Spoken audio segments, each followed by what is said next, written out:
mío y poder compartir con ustedes un mensaje que espero pues Dios hable a sus corazones. Se llama, titulé el mensaje Jesús, ¿qué dices? Ahorita van a ver por qué. Siempre, ya saben, me gusta leerlo todo de corrido y después vamos a fragmentar esta parte, ¿sale? Ahí va. Es Juan 8, del 1 al 12. Y dice: Jesús regresó al monte de los olivos, pero muy temprano a la mañana siguiente estaba de vuelta en el templo. Pronto se juntó una multitud y él se sentó a enseñarles. Mientras hablaba, los maestros de la ley religiosa y los fariseos le llevaron a una mujer que había sido sorprendida en el acto de adulterio. La pusieron en medio de la multitud. Maestro, le dijeron a Jesús, esta mujer fue sorprendida en el acto de adulterio. La ley de Moisés manda apedrearla. ¿Tú qué dices? Intentaban tenderle una trampa para que dijera algo que pudieran usar en su contra. Pero Jesús se inclinó y escribió con el dedo en el fuego. Como ellos seguían exigiéndole una respuesta, él se incorporó nuevamente y les dijo: muy bien, pero el que nunca haya pecado que tire la primera piedra. Luego volvió a inclinarse y siguió escribiendo en el fuego.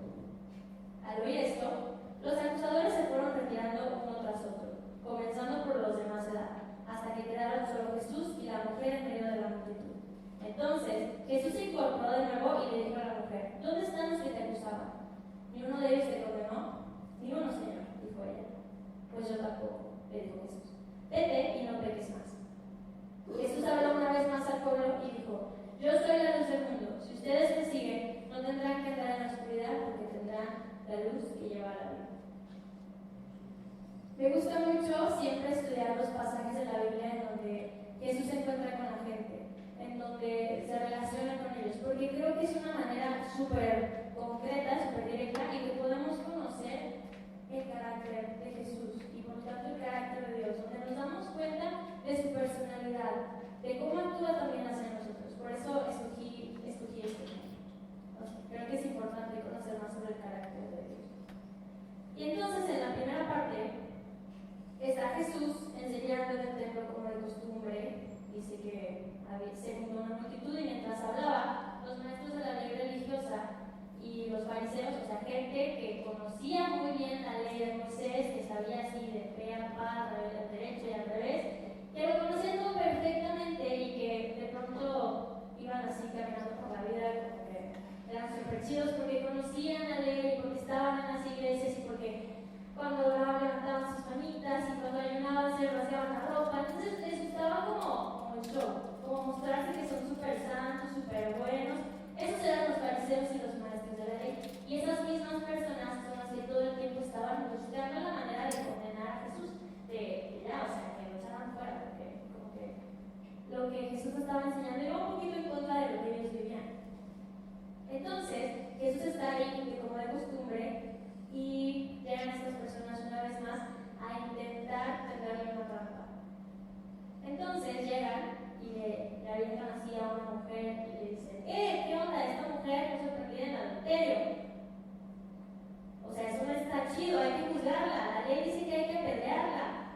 ¿Tú qué dices, Jesús? ¿Tú qué dices?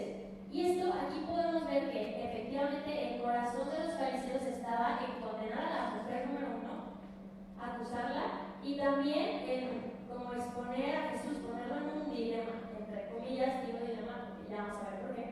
Pero el ministerio de Jesús siempre se caracterizó por estar lleno de amor, lleno de gracia, de misericordia. Él le tendía la mano a los pecadores, a los recaudadores de impuestos, a la gente mala, a las prostitutas. Se comía con ellos, se sentaba en sus casas, iba, los visitaba, cotorreaba con ellos. Y así, entonces, era como, o sea, ese Jesús que se junta con la gente mala, siempre estaba, pues, dando gracia y amor a la gente, dando su amistad a los pecadores. Entonces, por esa parte es como de, ok, si Jesús decía, sí, apedréenla, ¿qué pasó con todo eso? ¿Qué pasó con todo lo que había construido? Con todo ese amor, con toda esa gracia y esa misericordia. Pero si decía, pues, X, o sea, si demostraba ya la misericordia a la mujer y le decía, no, ya vete, o sea, dejen ahí, no pasa nada. Entonces, eso significaría que no le importaba la ley, que iba en contra, o sea, como que, ¿qué onda? Ese era el dilema en que lo querían poner. Además de que si él decía, sí, apedrean a la mujer, también se iba a meter en problemas con las autoridades porque no dejaba que los judíos condenaran a la Entonces, bueno, ponen a Jesús como entre la espada y la pared, entre la misericordia y la justicia. ¿Y qué es lo que va a hacer Jesús? Dice después que Jesús se inclinó hacia el suelo y escribía con su dedo en el polvo. La verdad es que me encanta esta respuesta por 3 razones, pero la primera reacción de Jesús fue guardar silencio. En realidad, él antes ya les había dicho: Dios no envió a su Hijo para condenar al mundo, sino para que el mundo sea salvo por él. Ya se los había dicho antes. Entonces ahorita no fue como de que ya les dije que yo no vengo a condenar. No, simplemente guardó silencio y empezó a escribir en la tierra, en el polvo. Y les digo que me gusta mucho por 3 razones. Número 1, es una respuesta tan tranquila, tan serena, o sea, ni se saltó, ni se enojó, ni les empezó a decir que no, pues ustedes, no, o sea, simplemente se quedó callado y empezó en la tierra. Y esto es algo que tenemos que entender de Dios, que Él no se escandaliza con lo que nosotros hacemos. Él no se escandaliza con el pecado. No es como de que chin, o sea, adulterio, no lo tenía planeado, ¿qué va a pasar? ¿Qué hago? No tengo nada para esto, ¿cómo voy a reaccionar? O sea, no lo agarró por sorpresa. Él conoce la condición humana y no se escandaliza por ella. Pero también Él ve mucho más allá del pecado. Él no vio a alguien que adulteró, no, vio a una mujer que estaba quebrantada. Y eso es lo que Él hace, ve más allá del pecado y ve al pecador. Siento que estoy hablando como con un acento raro, pero bueno. Entonces, Él no se escandaliza por las cosas que hacemos, pero tampoco reacciona violento contra los fariseos, ni se enojó, simplemente guardó silencio. La segunda razón por la que me gusta mucho es que dice que se inclinó hacia el suelo, se inclinó a la sociedad. Y nosotros debemos ser una iglesia que no tiene miedo de ensuciarse las manos, que no tiene miedo de alcanzar a la gente en donde está, que no les dice, pues cuando estés bien ahí vienes con nosotros y nos saludas. No, o sea, que se agache y le extiende la mano, que ahí está, que se hace presente, que no juzga también. Y a veces somos más duros nosotros para condenar a la gente de lo que es Dios. Nosotros hacemos como con Nancy, creo que no está aquí. Nancy y un pastor que me gusta mucho, que es Judas Smith, lo menciona como el pecadómetro. Hacemos como nuestro pecadómetro. Nuestra escala de qué tan gacha está la situación de una persona. Está como el nivel más bajo, que es chin, que Dios lo salve, yo no tengo nada para él. Está el otro de que, pues ojalá que se arrepienta pronto. Ojalá. Y luego está el otro, no, pues hay que orar por él y yo creo que sí sale adelante. El otro es como de, pues pobrecito, pues pobrecito, ¿no? Y luego está él, bueno, a cualquiera le pasa, o sea, es normal, a cualquiera le pasa. Y luego el nivel más chido es, wow, ese tipo es un santo. Entonces hacemos nuestro pecadómetro y empezamos a catalogar a la gente. Y nos catalogamos a nosotros mismos también. Y el problema cuando hacemos eso, bueno, hay muchos problemas cuando hacemos eso, pero es que generalmente nos va a llevar a los extremos. O el primero de, soy una basura, o sea, no, soy un asco, la autocompasión, ¿no? O el segundo, que va a ser al orgullo de pensar, bueno, o sea, lo mío es algo como que a cualquiera le pasa y a los demás nos empezamos a ver así como por abajo del hombro. Cuando en realidad, cuando hacemos nuestro pecadómetro nos estamos comparando con la gente. Y estamos comparando a la gente con nosotros. Cuando el punto de referencia que debemos tener es Cristo. Él es nuestro punto de referencia. No el pastor, no nuestro hermano, no nuestro primo, no nuestro amigo. Cristo es el punto de referencia que debemos tener. Y es el punto de referencia también que debemos dar a los demás. Y es algo que me gusta mucho de la canción que cantábamos, ¿no? Ser como tú es mi deseo, es mi esperanza. Entonces que nuestro deseo sea siempre ser más como Jesús, alcanzarlo a Él. Sí, o sea, ir tomados de su mano para crecer más y no compararnos con los demás porque pues ahí no sale nada bueno. Y el punto número 3, por lo cual me gusta mucho la reacción de Jesús, es que esto, la verdad, es que ha traído como que la curiosidad de todo el mundo, el hecho de que escriba algo en el polvo y que no digan qué es. La verdad es que yo soy una persona muy curiosa y no me gusta que me digan, te tengo una sorpresa, pero mañana te la doy. No, me choca que hagan eso. A mí me gusta saber las cosas. Entonces, la verdad, a mí, desde la primera vez que lo leí, fue como de, y Jesús escribió algo en el polvo. Y yo, no me digas que escribió algo, o sea, dime qué fue lo que escribió. Y hay muchas teorías sobre que si escribió los nombres de los fariseos, que si escribió sus pecados, que mil teorías, pero la verdad es que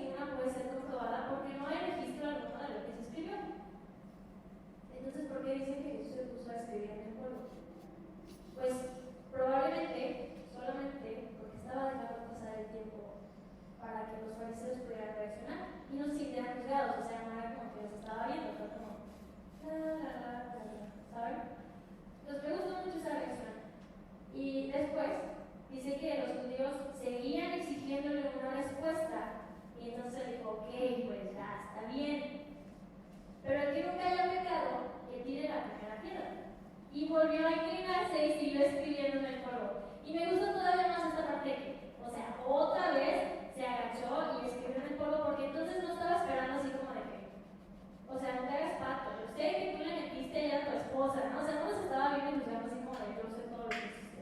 No, ni siquiera los estaba viendo, ni se inmutó, ni se enojó, ni nada, solamente fue como, pues ahí ustedes se van yendo mientras yo me entretengo aquí en el polvito.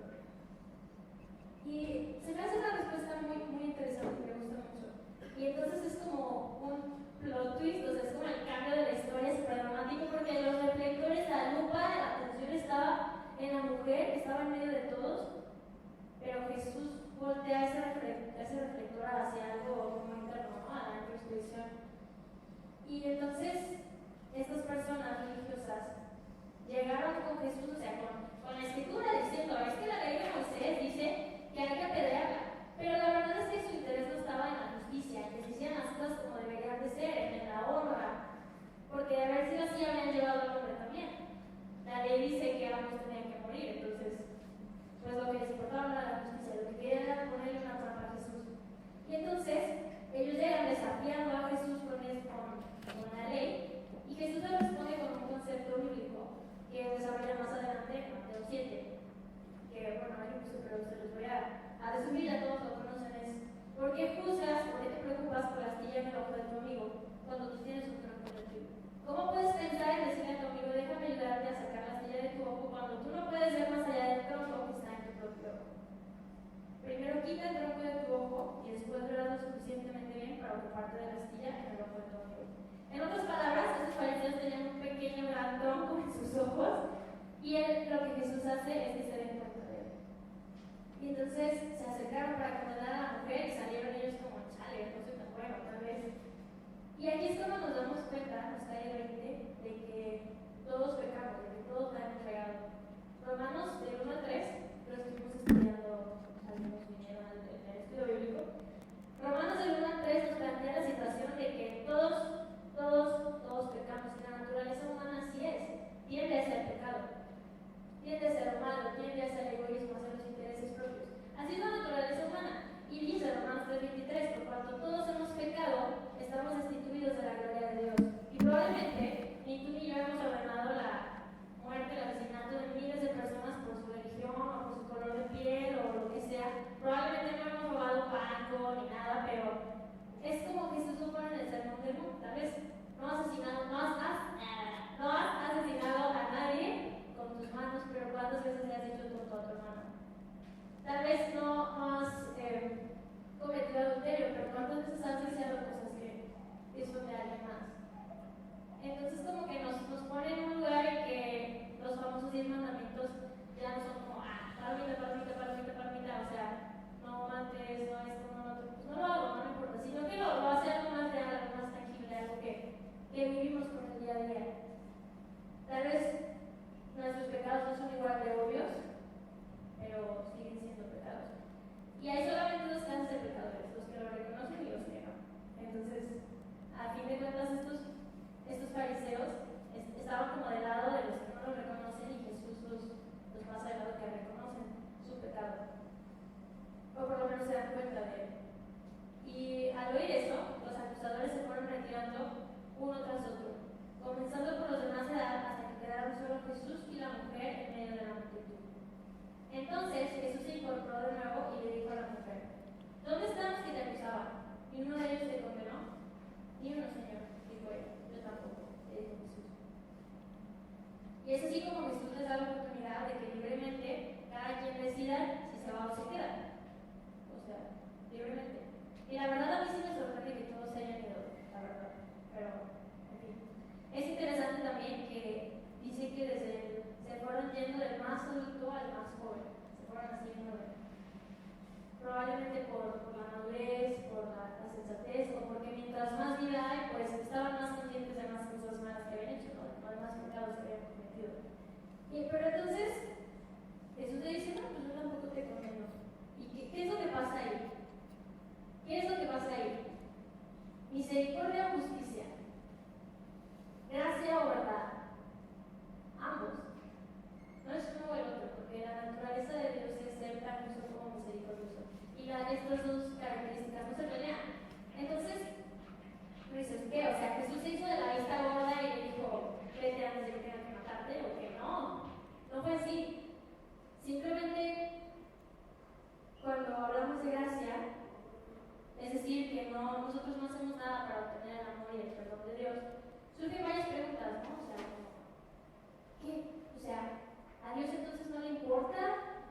o Jesús rompió la ley, ¿qué fue lo que pasó? Y el punto número uno, Jesús no rompió la ley, no la quebró ni nada. La Biblia dice que él no vino a romper la ley, sino que vino a hacerla completa, porque él fue el único que pudo cumplir con cada una de las cosas que estipulaba. Entonces, él vino a cumplir la ley, a hacerla llena, a hacerla completa. Y entonces Jesús no es como de que, no te preocupes, o sea, el adulterio no es tan grave como crees, no pasa nada, llóralo. O tampoco dice, esta se sentía solita, pobrecita. Tampoco hace eso, ¿no? O sea, no cae en la autocompasión, pero tampoco dice, pues no se hagan cosa. No es que Jesús esté haciendo de menos lo que ella vivió, pero sí demostró gracia. No le excusó, pero sí demostró gracia.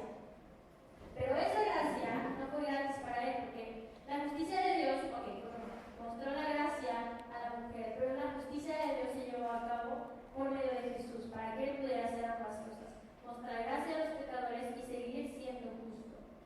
Porque Jesús vino a la tierra para ofrecerse como el perfecto sacrificio que cubre la paga del pecado que es la muerte. Romanos 3:26 dice, Dios hizo todo esto para demostrar su justicia, porque él mismo es justo e imparcial y declara a los pecadores justos a sus ojos cuando ellos creen en Jesús. Y la siguiente, 2 Corintios 5:21, dice, pues Dios hizo que Cristo, que nunca pecó, fuera la ofrenda por nuestro pecado, para que nosotros pudiéramos estar en una relación correcta con Dios por medio de Cristo. Me gusta mucho este versículo y específicamente esta versión porque dice, para que pudiéramos estar en una relación correcta con Dios por medio de Cristo. Por ejemplo, el otro hablaba de que nos justificó y nos hizo justos. ¿Pero eso qué significa? O sea, ¿qué significa ser justo delante de Dios? ¿Qué representa para mí? No es solamente un término religioso o bíblico, es esa posición en la que podemos nosotros tener una relación correcta con Dios, en que podemos acercarnos a Él sin miedo, en que podemos simplemente hablar con Él. O sea, no tenemos que hacer todos unos ritos y bailar y cantar para que nos escuche. Simplemente podemos acercarnos a Él sin importar nuestra condición humana, sin importar cuántas reglas hayamos roto, sin importar cuánta gente hayamos lastimado incluso, porque Él siempre está ahí por nosotros, porque Jesús murió como el perfecto sacrificio para que nosotros pudiéramos dar ese paso. Y entonces, les decía, ¿no? ¿Cómo es eso de que misericordia y gracia y justicia? Entonces ya lo vemos, ¿no? La justicia fue hecha por medio de Cristo y Él es el que mostró la gracia para nosotros. Y hay quienes dicen, bueno, o sea, entonces, pues el pecado, a fin de cuentas, no importa. El pecado es algo malo, sí, nos lastima y lastima a la gente que nos rodea. Sí, o sea, las consecuencias en la física, las consecuencias aquí en la tierra van a seguir pasando, seamos seguidores de Cristo o no. Si yo miento y me cachan, me van a regañar, punto. Si yo mato y me cachan, voy a la cárcel, punto. Aunque Cristo me perdone, las consecuencias en la tierra son las mismas. Aunque incluso Dios puede convertir eso en una bendición. Por ejemplo, una historia del drogadicto. Dios lo transforma y usted puede usar su testimonio para ayudar a otros a salir adelante también. Pero cuando consideramos que el precio que Jesús pagó por el pecado de esta mujer es el mismo que pagó por el nuestro también, está fuera de lugar decir que Jesús era indiferente ante el pecado, porque no es así. Él incluso dio su vida por él. Y entonces Jesús le da gracia a quien la pide y le da ley a quien la pide. Llegaron los fariseos con la ley y él dijo, pues chequen ustedes también, ¿no? O sea, con esos mismos parámetros. Y bueno, Romanos 3:20 dice, pues nadie llegará jamás a ser justo ante Dios por hacer lo que la ley manda. La ley sencillamente nos muestra los pecadores que son. Y a lo largo del Evangelio, de su vida y obra, Jesús siempre confrontó a la gente que se creía súper santa, las confrontó con sus propias obras, pero mostró gracia y misericordia a quienes conscientes de sus pecados se acercaron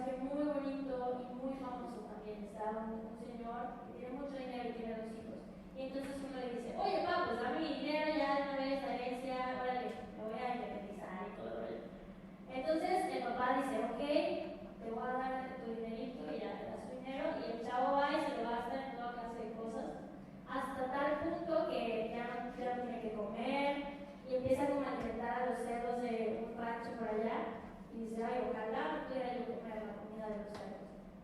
Y luego empieza a pensar, bueno, ¿qué estoy haciendo aquí? O sea, si en la casa de mi papá todos los trabajadores comen increíble, o sea, todos son tratados súper bien, voy a llegar y le voy a decir que me perdone y que me acepte como un trabajador. Y entonces se va de donde está y empieza su viaje de regreso a casa y en su viaje lleva su trip en la mente, ¿no? O sea, como que su pensamiento está organizando su speech. Primero voy a llegar y le voy a decir, Padre, perdóname porque he pecado contra el cielo contra ti. Y luego le voy a decir, acéptame como un trabajador, ya no como tu hijo. Y él así, todo el viaje iba repasando su sermón, todo el viaje iba repasando su sermón. Y cuando ya está cerca de la casa, el padre lo ve, sale corriendo, o sea, el papá sale corriendo de su casa, abraza a su hijo. Y el hijo le dice, Padre, perdóname, yo peca. Y el padre lo abraza y le dice, yo te amo, hijo, qué bueno que volviste. Padre, pero es que perdóname, qué bueno que volviste. Vengan todos, vamos a festejar que mi hijo regresó. Pónganle vestiduras nuevas, denle calzado, denle joyas, porque mi hijo regresó. No lo dejó pedir perdón. No hubo esas palabras, ese arrepentimiento. Sí hubo un arrepentimiento en el corazón, pero mi punto es que el padre salió corriendo y el hijo lo que esperaba, la verdad es que el hijo lo que esperaba era que lo regañara, que le dijera, este muchacho se fue a gastar mi dinero y ya vino y regresó a pedir que lo acepte. O sea, él esperaba que lo regañara.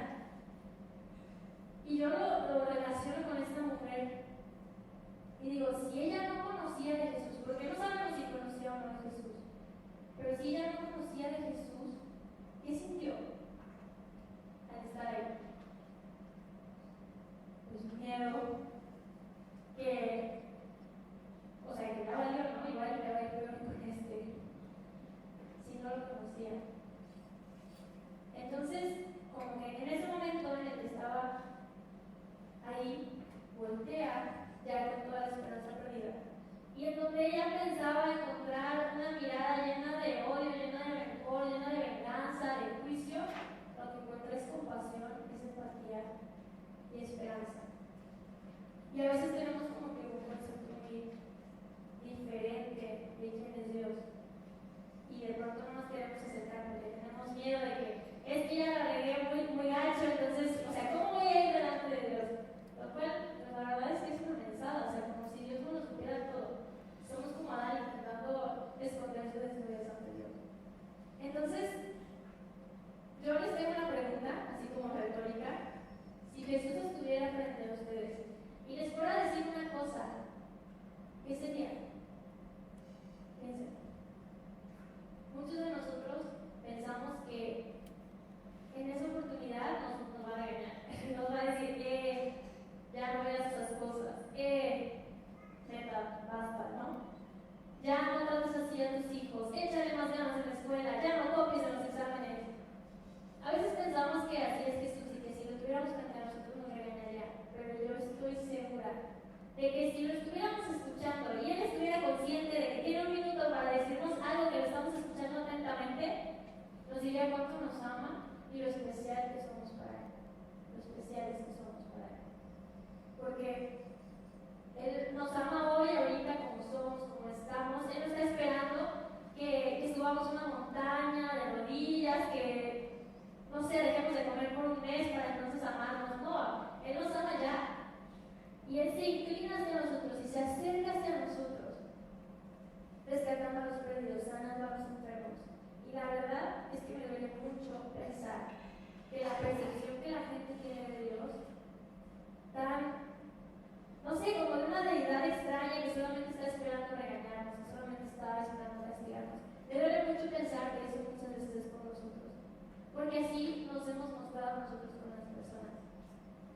Como vemos el mal en los demás y nos enoja y empezamos a juzgarlos. Y mientras nosotros los juzgamos, Dios en el cielo dice, alto! O sea, basta, ¿no? Yo lo amo, o sea, hay esperanza para esa persona también. También hay esperanza para ese hombre, para esa mujer, ellos también se pueden salvar. ¿Puede un asesino ser salvo? ¿Un narcotraficante, una prostituta? ¿Pueden?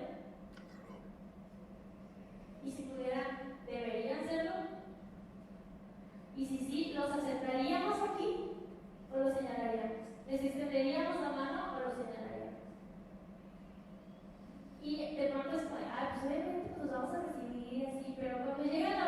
de momento es como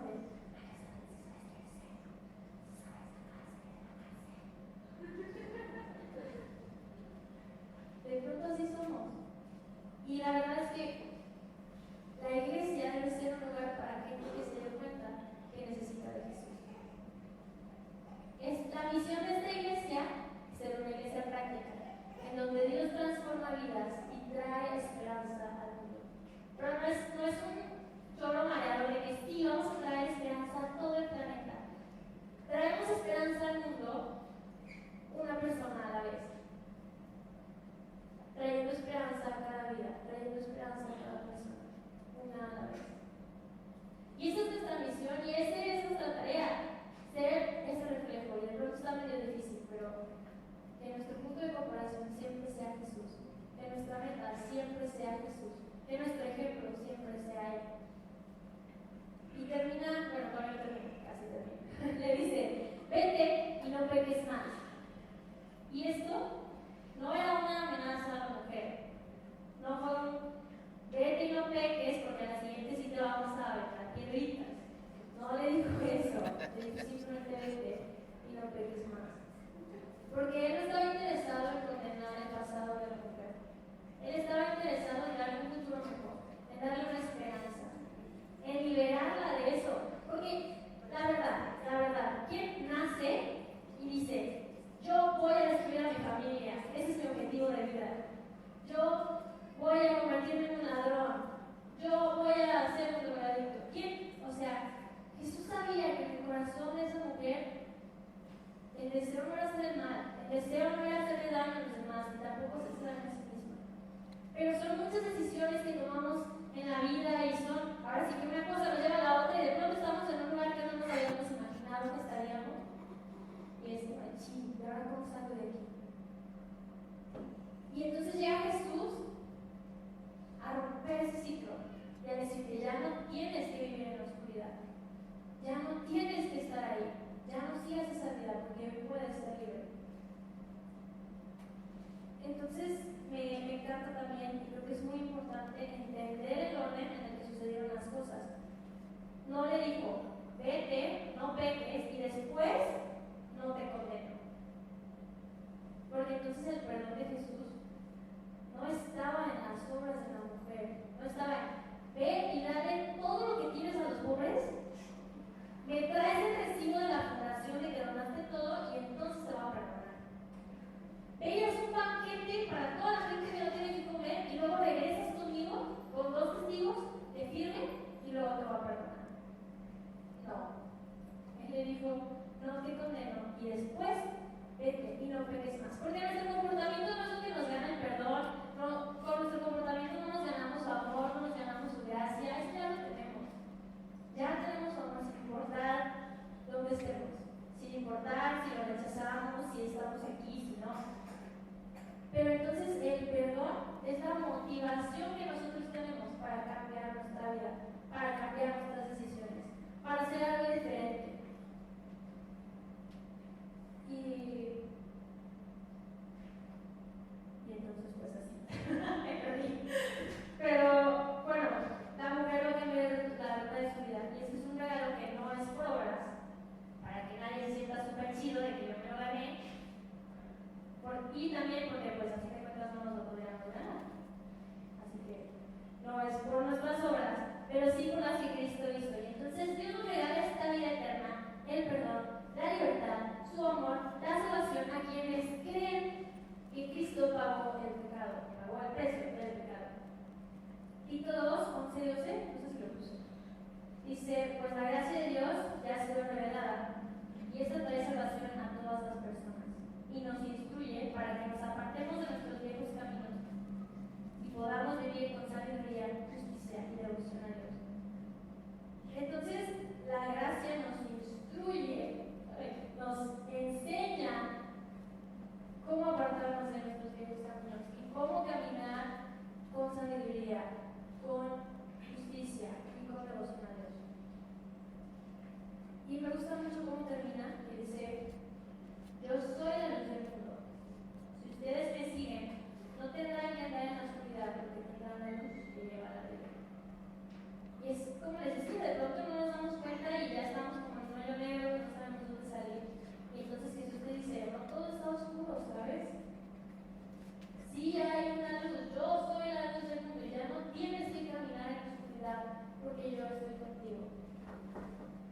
porque yo te doy vida nueva, porque yo te hago una nueva criatura, como lo dice 2 de Corintios 5:17. Romanos 8:1 dice que no hay condenación para el que está en Cristo. Y el no tener condenación significa que Él no te va a reclamar ni te va a señalar tu pasado, tus errores. O sea, Él no dio su vida para regañarte, la verdad. Jesús no murió en una cruz para poder regañarte.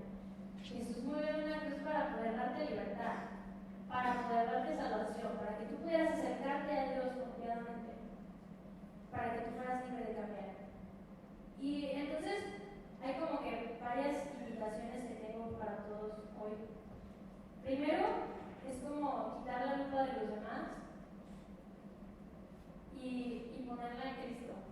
Ver qué fue lo que Él hizo, cómo fue que Él vivió, cómo fue que reaccionó ante las personas, ante la gente. Por ejemplo, Él primero guardó silencio y a veces nos cuesta mucho trabajo guardar silencio. Luego tenemos la mecha así y luego explotamos y ya queremos matar gente y... No, tranquilos. Hay que aprender de su carácter, hay que aprender de Él. Y también aprender que no somos nadie para juzgar a los demás. Todos estamos aquí sin saber qué estamos haciendo, así es de que mejor hay que ayudarnos a seguir a Jesús. Mejor hay que tendernos la mano y no ponernos en pie. Y esa es como la primera. La otra es que no importa si tú has tenido miedo de levantar tu vista porque estás como en un lugar muy oscuro y sientes que estás solo y que ya no sabes qué hacer, pero has tenido miedo de levantar tu vista hacia Dios porque sientes que te va a señalar y que te va a apresurar así con el dedo. No importa qué tan lejos hayas estado o qué tan lejos estés. Si crees que ya valió, que ya no hay esperanza para ti, la verdad es que sí la hay. Sí la hay porque Dios es ese Padre que está esperando que regresemos a Él. Que nos dice, es que no huyas de mí, o sea, la riegas y te vas. No hagas eso. Equivócate porque te vas a seguir equivocando, pero ven a mí.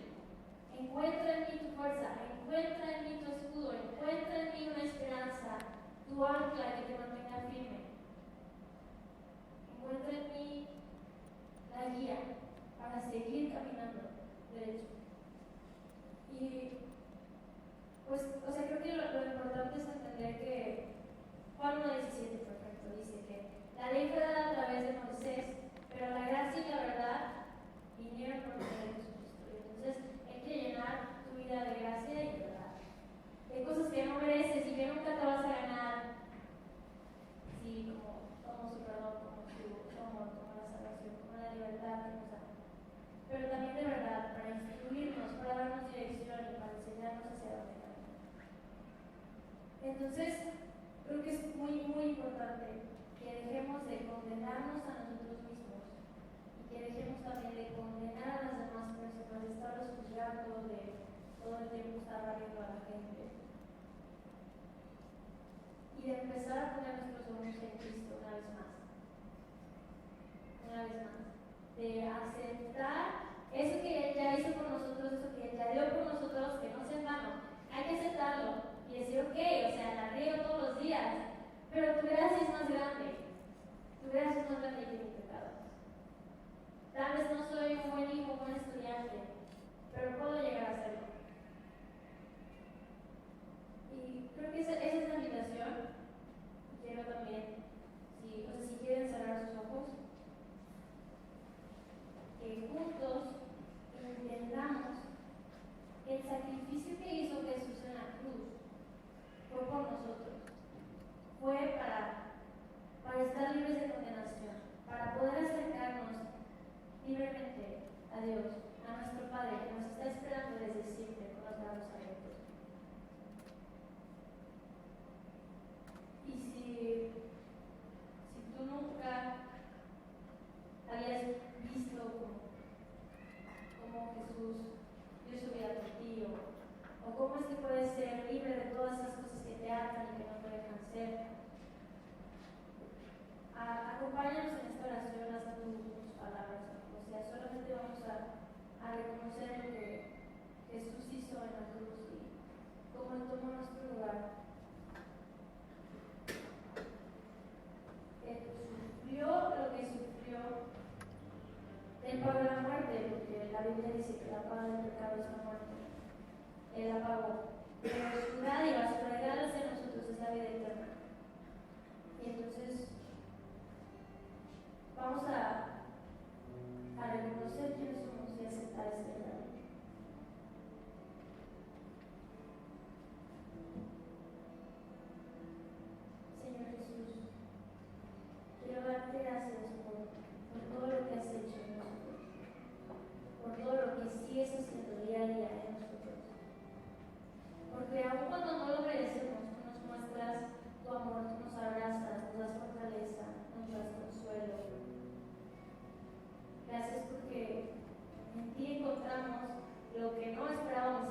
precio